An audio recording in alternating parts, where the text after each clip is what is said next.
चंडीगढ़ में राष्ट्रीय एकता दिवस के अवसर पर आयोजित शपथ समारोह में मुख्यमंत्री नैब सैनी ने शिरकत की। इस मौके पर सरकारी कर्मचारियों को एकता और समरसता की शपथ दिलाई गई। मुख्यमंत्री ने देश की एकता और अखंडता के प्रतीक सरदार वल्लभ भाई पटेल को श्रद्धांजलि अर्पित की। और पूरा देश और हमारा हरियाणा प्रदेश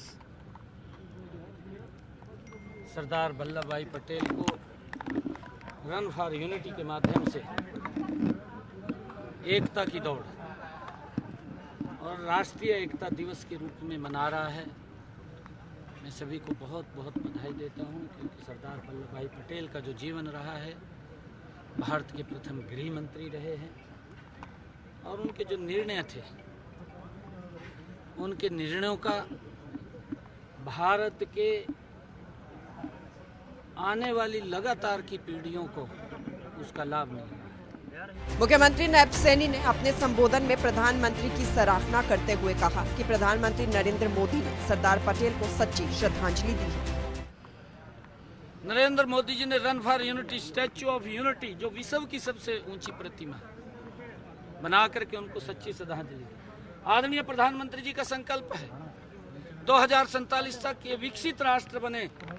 हमने आज ये संकल्प लिया है सरदार वल्लभ भाई पटेल की जन्म जयंती के ऊपर कि हरियाणा का एक एक व्यक्ति सरदार वल्लभ भाई पटेल के आज अवसर के ऊपर संकल्प लेकर के आदरणीय प्रधानमंत्री जी के उस विकसित राष्ट्र के अंदर अपनी महती भूमिका अदा करेगा और ये भारत ये विकसित राष्ट्र बने, उसके लिए काम करेगा। सीएम सैनी ने विपक्ष पर भी निशाना साधा। उन्होंने कहा कि कुछ विपक्षी दल केवल राजनीतिक लाभ के लिए देश की एकता और अखंडता को खतरे में डालने की कोशिश कर रहे हैं। कांग्रेस तो झूठ का सहारा लेकर के चलती है और उन्होंने वो फैसला जो दिया है वो लोगों की भावनाओं का फैसला था। माननीय चुनाव आयोग ने जो कांग्रेस के उस झूठ को नकारा है, क्योंकि कांग्रेस लगातार झूठ का सहारा लेकर के वो कहीं ना कहीं लगी रहती है कि हमें कामों के ऊपर तो वोट नहीं मिलता, झूठ से अगर वोट मिल जाए तो लोगों का शोषण कर लें। आज सभी लोग उसको जान चुके हैं। कांग्रेस का जो झूठ है अब वो बिकने वाला नहीं है। मैंने कहा भी था, कांग्रेस ने इस प्रकार का यहाँ पर मोमेंटम खड़ा किया, कांग्रेस आएगी भाई, कांग्रेस आएगी, कहाँ आएगी कांग्रेस, कहीं दिखाई तो दे नहीं रही थी। काम तो किया लूटने का, देश को भ्रष्टाचार किए, घोटाले किए, लोगों को लाइन में खड़ा किया। 4-4 दिन में गैस का सिलेंडर मिलता था, उसको तो भूल गए कांग्रेस के नेता। कहाँ पर कांग्रेस आएगी, कहाँ कांग्रेस आएगी।